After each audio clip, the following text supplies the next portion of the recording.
CPI CPM തർക്കം കുറെ നാളായി. അത് ഈ അധികാരത്തിൽ അത് കയറാത്തപ്പോൾ ഇവർക്ക് പണിയൊന്നും ഇല്ലാഞ്ഞിട്ട് തുടങ്ങുന്നതാണോ നടത്തില്ല. എന്താണേലും ഉപനേതൃസ്ഥാനം ഇപ്പൊ ആർക്കെന്ന് പറഞ്ഞ് കുറേ നാളായിട്ട് ചർച്ചകൾ ഇങ്ങനെ വന്നുകൊണ്ടിരിക്കുകയാണ്. അന്യോന്യം പഴിചാരുന്നുണ്ട്. പക്ഷെ ഒരു ചോദ്യം ധന്യ, ഈ എപ്പോഴും CPM പരസ്യമായിട്ട് ഭയങ്കരമായിട്ട് വിമർശിക്കുന്നുണ്ട് CPIയെ. കാര്യം CPMന് തന്നെ ഉപനേതൃസ്ഥാനം കിട്ടുള്ളൂ, അല്ലെങ്കിൽ CPIക്ക് കൊടുക്കില്ല എന്നും പറയുന്നുണ്ട്. അപ്പോൾ ഇതിനകത്ത് എനിക്ക് ചോദിക്കാനുള്ളത്, ഇതിങ്ങനെ എപ്പോഴും ഇവർ പരസ്പരം തർക്കമാണ്. പക്ഷേ CPMന് CPIയെക്കാട്ടിൽ സീറ്റും ഉണ്ട്, ഒക്കെ ഉണ്ട്, ആൾക്കാരും ഉണ്ട്, പിൻബലവും ഉണ്ട്. അപ്പം ഇനി ഒരു വോട്ടെടുപ്പോ അല്ലെങ്കിൽ ഒരു തെരഞ്ഞെടുപ്പ് വന്നു കഴിഞ്ഞു കഴിഞ്ഞാൽ ഇവർ നിൽക്കുമോയെന്ന് അറിയില്ല. അപ്പോഴും CPIയോട് കൂടെ നിൽക്കാൻ വേണ്ടിയിട്ട് പറയാൻ പറ്റുമോ ഇനി CPMന്? ഇവിടെ ഇപ്പോ CPIക്ക് വേണ്ടത് പ്രതിപക്ഷ ഉപനേതാവ് സ്ഥാനം, ഇതാണ് അവർ ചോദിക്കുന്നത്. പ്രതിപക്ഷ നേതാവായി പാർട്ടിയെ തോറ്റ് തുന്നം പാടിച്ച് പാർട്ടിയെ ഒന്നുമല്ലാതാക്കിയ പിണറായി വിജയൻ പ്രതിപക്ഷ നേതാവായിട്ട് ഇരിക്കുമ്പോൾ CPIക്ക് ഒരു പ്രതിപക്ഷ ഉപനേതാവ് സ്ഥാനം വാങ്ങാനുള്ള എല്ലാ അവകാശവും ഉണ്ട് എന്നത് ഒരു യാഥാർത്ഥ്യം തന്നെയാണ്. പക്ഷെ ഇവിടുത്തെ ഏറ്റവും വലിയ പ്രശ്നം എന്ന് പറയുന്നത് പിണറായി വിജയനാണ്. പിണറായി വിജയന്റെ ധാർഷ്ട്യോ അഹങ്കാരോ അദ്ദേഹം ഒട്ടും ഇടാൻ തയ്യാറല്ല എന്നാണ് അദ്ദേഹം പറയുന്നത്. ഞാൻ തീരുമാനിക്കും, ഞാൻ കത്തെഴുതും, അതിലൊരു പേരുണ്ടാകും, CPIMന് തന്നെയായിരിക്കും പ്രതിപക്ഷ ഉപനേതാവ്, അല്ലെ CPIക്ക് നൽകില്ല എന്ന് പറയുമ്പോഴാണ് ഇപ്പോ CPMൽ ഒരു വിള്ളൽ ഉണ്ടായിരിക്കുന്നത്, ഒരു പൊട്ടിത്തെറിക്ക് സാധ്യതകൾ വരുന്നത്. ഇപ്പൊ കേന്ദ്ര നേതൃത്വം വലിയ അതൃപ്തി പ്രകടിപ്പിച്ചിട്ടുണ്ട്. ഇത്തരത്തിലുള്ള തീരുമാനം എടുക്കാനല്ല D രാജയോട് MA ബേബിയോടും പറഞ്ഞത്. ഇത് സംസ്ഥാനത്ത് സംസാരിച്ച് അവിടെ തീർക്കണമെന്ന് പറഞ്ഞ പ്രശ്നമാണ് ഇപ്പോ രണ്ട് തട്ടിൽ നിൽക്കുന്നത്. ഇപ്പൊ എനിക്ക് തോന്നുന്നു തിരഞ്ഞെടുപ്പിന് മുൻപ് തന്നെ പിണറായി വിജയന്റെ പല നിലപാടുകളോടും CPIക്ക് വലിയ ബിനോയ് വിശ്വമാണല്ലോ CPM സംസ്ഥാന സെക്രട്ടറി, അദ്ദേഹത്തിന് വലിയ യോജിപ്പില്ലായിരുന്നു. കാരണം പിണറായി വിജയൻ പറയുന്ന കാര്യങ്ങൾ കേരളത്തിലെ ജനങ്ങൾക്കേ അംഗീകരിക്കാൻ കഴിയുന്നില്ല. അപ്പൊ പിന്നെ CPIക്ക് എങ്ങനെ അംഗീകരിക്കാൻ കഴിയും? അപ്പൊ സ്വാഭാവികമായും നേരത്തെ തന്നെ വലിയ പൊട്ടിത്തെറികളൊക്കെ ഉണ്ടായിരുന്നു. അത് പുറത്തു വന്നില്ല എന്ന് മാത്രമേ ഉള്ളൂ. നമ്മൾ CPI അങ്ങനെ വലിയ ഒരു നേരത്തെ കാനം രാജേന്ദ്രനൊക്കെ ഉണ്ടായിരുന്ന സമയത്ത്, കാനം രാജേന്ദ്രൻ CPIയുടെ സംസ്ഥാന സെക്രട്ടറി ആയിരുന്ന സമയത്തൊക്കെ കുറച്ചുകൂടി ഒരു ഇടപെടൽ നടത്താനും കാനം രാജേന്ദ്രന്റേതായ ഒരു നിലപാടുകൾ വ്യക്തമാക്കാനും ഒക്കെ കണ്ടിരുന്നു. അതിനുശേഷം വന്ന ബിനോയ് വിശ്വം കുറച്ചുകൂടി തിരുത്തലുകൾ ഉണ്ടാക്കും എന്ന് വിചാരിച്ചെടുത്ത് അങ്ങനെ വലിയ രീതിയിലുള്ള തിരുത്തലുകളൊന്നും അദ്ദേഹത്തിന്റെ ഭാഗത്ത് ഉണ്ടായില്ല എന്നുള്ളതാണ് യാഥാർത്ഥ്യം. ഇനി CPM വിടുമോ എന്നതൊരു വലിയ ചോദ്യമാണ്. സ്വാഭാവികമായും 5 വർഷത്തെ തെരഞ്ഞെടുപ്പ് മുന്നിൽ കണ്ടുകൊണ്ടാണ് പാർട്ടി ഇപ്പോഴേ പിണറായി വിജയൻ പ്രതിപക്ഷ സ്ഥാനത്തിരിക്കുന്നിടത്തോളം കാലം പാർട്ടിക്ക് വലിയ ഉയർച്ചയൊന്നും ഉണ്ടാകാൻ വഴിയില്ല. പാർട്ടി വലിയ തരത്തിൽ ഇനി യുവാക്കൾക്ക് ഒരിക്കലും ഒരു കടന്നുവരവ് കൊടുക്കാത്ത ഒരു പാർട്ടിയാണ് ഈ CPM എന്ന് പറയുന്നത്. നമ്മളെല്ലാം കിളവന്മാരെയാണ് കണ്ടിട്ടുള്ളത്. ഇപ്പോ 45 വയസ്സുള്ള DYFIയുടെ നേതാവാണ് AA റഹീം. ഇവരൊന്നും ആ പദവി വിട്ട് പോകത്തില്ല. ഇപ്പൊ ചിന്താ ചെറാമനെ DYFIയുടെ സംസ്ഥാന പ്രസിഡന്റ് ആക്കി കൊണ്ടുവച്ചിട്ടുണ്ട്. DYF എന്ന് പറഞ്ഞ ഇപ്പൊ പൊതിച്ചോറ്, അതിനപ്പുറം ഒന്നുമില്ല. പൊതിച്ചോറ് കൊടുക്കുന്നത് തെറ്റാണെന്നല്ല, അതൊക്കെ ഒരുപാട് പേർക്ക് അന്നം കൊടുക്കുന്ന കാര്യം നല്ല കാര്യമാണ്, അതൊക്കെ ചെയ്യണം.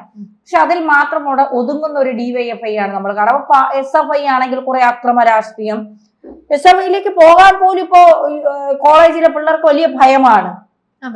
കാരണം കേസായി പോയാൽ ജോലി കിട്ടില്ല, ജീവിതം പോവും. SFI എന്ന് പറഞ്ഞാൽ ഒരു അക്രമ രാഷ്ട്രീയം മാത്രം മുന്നോട്ട് വെക്കുന്ന, ക്യാമ്പസ് രാഷ്ട്രീയത്തിൽ അക്രമം മാത്രം മുന്നോട്ട് വെക്കുന്ന ഒരു വിദ്യാർത്ഥി സംഘടന എന്ന തരത്തിലൊക്കെ അത് ഭയങ്കര രീതിയിൽ മാറിയിരിക്കുന്നു. അപ്പൊ സ്വാഭാവികമായി നയിക്കാൻ ഒരാളില്ല CPMന്. 81 വയസ്സായ വയോവൃദ്ധനായ നേരെ എണീച്ചു നിൽക്കാൻ പോലും വയ്യാത്ത പിണറായി വിജയൻ നയിച്ചാൽ, പിണറായിയുടെ രാഷ്ട്രീയ അഹങ്കാരമൊക്കെ പിണറായി മുഖ്യമന്ത്രി ആയിരിക്കുന്ന സമയത്ത് ഇപ്പൊ പറഞ്ഞാൽ കേക്ക്. ഇപ്പൊ പോലീസുകാരെ പറയും തൊപ്പിയുള്ള സമയത്ത് പോലീസിന് വിലയുണ്ട്, അത് അഴിച്ചു വെച്ചാൽ പോലീസ് അല്ല, ഒരു വിരമിച്ച സർക്കാർ ഉദ്യോഗസ്ഥന് തൊപ്പിയില്ലാത്ത പോലീസും ഒരു വിലയില്ലാത്ത ആളുകളാണെന്ന് പണ്ട്. അതുപോലെയാണ് പിണറായി വിജയന്റെ അവസ്ഥ. ഒരു ഭാഗത്ത് മോനും മരുമോളും ഏത് സമയത്തും മോളും മരുമകനും ഏത് സമയത്തും ജയിലിൽ പോകും, തന്നിലേക്ക് വരുമോ എന്നുള്ള ഒരു ഭയം. അപ്പൊ പിണറായി മൊത്തത്തില് വല്ലാത്തൊരവസ്ഥയിലേക്കാണ് പോകുന്നത്. പ്രതിപക്ഷ സ്ഥാനം അർഹതപ്പെട്ട വേറെ ആർക്കെങ്കിലും കൊടുത്ത് പാർട്ടിയെ വളർത്തി വലുതാക്കാൻ, പാർട്ടിയെ ഇനിയും ജനങ്ങളുടെ മുന്നിൽ അപഹാസ്യമായിട്ട് ഇങ്ങനെ നിർത്താതെ ജനങ്ങൾക്കിടയിലേക്ക് ഇറങ്ങിച്ചെന്ന് വർക്ക് ചെയ്ത് പാർട്ടിയെ പാർട്ടിയാക്കി വളർത്താൻ കഴിവുള്ള നല്ല അഴിമതിയും കെടുകാര്യസ്ഥതയിൽ സ്വജനപക്ഷപാതമൊന്നും ഇല്ലാത്ത നല്ല ആളുകളെ പാർട്ടിയുടെ തലപ്പത്തേക്ക് കൊണ്ടുവന്ന് അത് നയിക്കാൻ ഒരു രീതിയിലേക്ക് കൊണ്ടുപോവുക എന്നതാണ്. എല്ലാം ഞാൻ തന്നെയാണ്, പാർട്ടി ഞാനാണ്, CPM ഞാനാണ്, CPI ഞാനാണ്, ഞാൻ പറയുന്നതിന് അപ്പുറമില്ല എന്നൊക്കെ പറഞ്ഞിരുന്നാൽ ഇനി ആളുകൾ കേൾക്കും എന്നുള്ളത് എനിക്ക് തോന്നുന്നില്ല. എന്തായാലും CPM CPI വിടുമോ എന്നുള്ളതാണ് ഇപ്പൊ ഏറ്റവും പ്രധാനപ്പെട്ട ചോദ്യം, അല്ലേ? അതെ. പിന്നെ CPI ഈ കോൺഗ്രസിലേക്ക് വല്ലതും പോവോ, അതും ഒരു ഡൗട്ട് ഉണ്ടെന്ന് പറയുന്നു എല്ലാരും. പോകാൻ സാധ്യതയൊക്കെ കുറവാണ്. കാരണം അവരിപ്പോ മറ്റേ 100+ അടിച്ചിങ്ങനെ നിൽക്കുകയാണ്. പിന്നെ ഈ പണ്ടേ CPIക്ക് ഈ മുസ്ലിം ലീഗിനോടൊന്നും വലിയ താല്പര്യം ഇല്ല. അപ്പൊ അതുകൊണ്ട് ഇനി പോവോ ഇല്ലേ എന്നൊക്കെ ഉള്ളത് ഒരു കണ്ടറിയാം. പിന്നെ പോവാൻ ആകെയുള്ള BJP ആണ്. BJPയുടെ ഘടകകക്ഷിയാവാനൊന്നും എന്തായാലും CPI പോവും. കാരണം രണ്ടുപേരെയും പ്രത്യയ ശാസ്ത്രങ്ങൾ തമ്മിൽ ഇവിടെ പരിപ്പോടെയും കട്ടൻ ചായ ആണല്ലോ. അവിടെ പിന്നെ അവിടെ എന്താണെന്ന് ഇതുവരെ എന്തായിരിക്കും അവിടെ.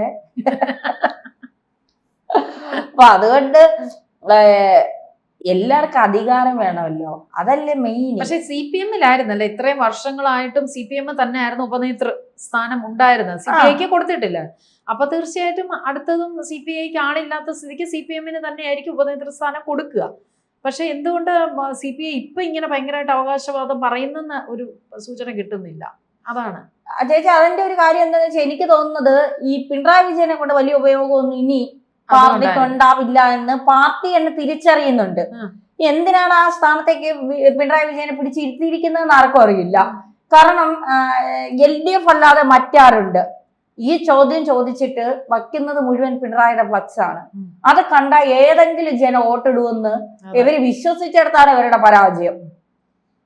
കാരണം പിണറായി വിജയൻ അത്രമാത്രം കേരള ജനത വെറുക്കപ്പെട്ട ഒരു രാഷ്ട്രീയ നേതാവായി മാറിക്കഴിഞ്ഞു എന്നുള്ളതാണ്. ഇത്രമാത്രം വെറുക്കപ്പെട്ട ഒരു രാഷ്ട്രീയ നേതാവ് കേരളത്തിൽ ഉണ്ടായിട്ടുണ്ടോ എന്ന് ചോദിച്ചാൽ ഇല്ല എന്ന് തന്നെ പറയാൻ കഴിയും. കാരണം അത്രമാത്രം വെറുക്കപ്പെട്ടവനായി പിണറായി വിജയൻ കേരളത്തിലെ ജനങ്ങൾക്കിടയിൽ, ജനങ്ങൾക്ക് മുന്നിൽ. അപ്പൊ അങ്ങനെ ഒരാളുടെ ഫോട്ടോ ഫ്ലക്സ് വെച്ച് പാറശാല മുതൽ കാസർഗോഡ് വരെ അടിച്ചിറക്കിയാൽ സഹാക്കന്മാര് പോലും വോട്ടിടില്ല. ഇപ്പോ ഇത്രയും കാലം CPM അത് വെച്ചോണ്ടിരുന്നു. ഇനി CPI ഇത് ചോദിച്ചാൽ എന്തുകൊണ്ടാണ് കൊടുക്കാൻ ഇത്ര ബുദ്ധിമുട്ട്? അത് ഞാൻ തീരുമാനിക്കും. ഈ ഞാൻ ആരാണ്? ഞാൻ ആരാണ്? CPM എന്ന് പറഞ്ഞാൽ പാർട്ടിയാണ്, ഏറ്റവും വലുത് പാർട്ടിയാണ്. പാർട്ടിക്ക് മീതെ വളർന്ന ഒരാളാണ് പിണറായി വിജയൻ. ആ പിണറായി വിജയൻ താനാണ് പാർട്ടിയിലെല്ലാം ഏകാധിപതിയായി മാറിയ ഒരു പിണറായി വിജയൻ. ആ പിണറായി വിജയന് പദവി ഇല്ലാത്തത് കൊണ്ട് പിണറായി വിജയനെ അംഗീകരിക്കാനൊന്നും CPM തയ്യാറാകില്ല. അത് ഉറപ്പാണ്. CPM പിണറായി വിജയന്റെ ഈ പിന്നെ കണ്ണുരുട്ടും പേടിപ്പിക്കലും ഈ കടക്ക് പുറത്തൊന്നും ഇതൊന്നും CPI പേടിക്കത്തൊന്നുമില്ല. അവര് ചോദിക്കുന്നത് അർഹതപ്പെട്ടതാണെങ്കിൽ അത് കൊടുത്തേ മതിയാകും, ഇല്ലെങ്കിൽ പുറത്തു പോകുന്നത് പിണറായി ആയിരിക്കും. കൂടുതൽ വാർത്തകളും വിശേഷങ്ങളും നിങ്ങളിലേക്ക് എത്താൻ ABC മലയാളം സബ്സ്ക്രൈബ് ചെയ്യുക, ബെൽ ബട്ടണും അമർത്തുക.